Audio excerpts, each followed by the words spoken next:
گلپونه های وحشی دشت امیدم، وقت سحر شد خاموشی شب رفت و فردایی دگر شد.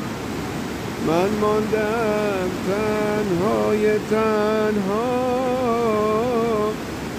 من ماندم تنها میان سید غم ها.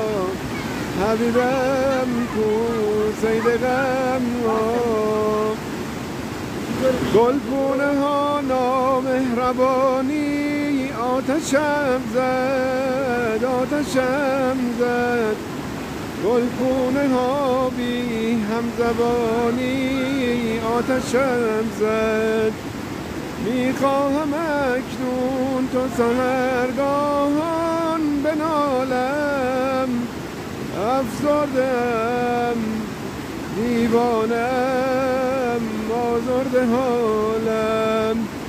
گلپونه های وحشی دشت امیدم، وقت سحر شد خاموشی شب رفت و فردایی دگر شد.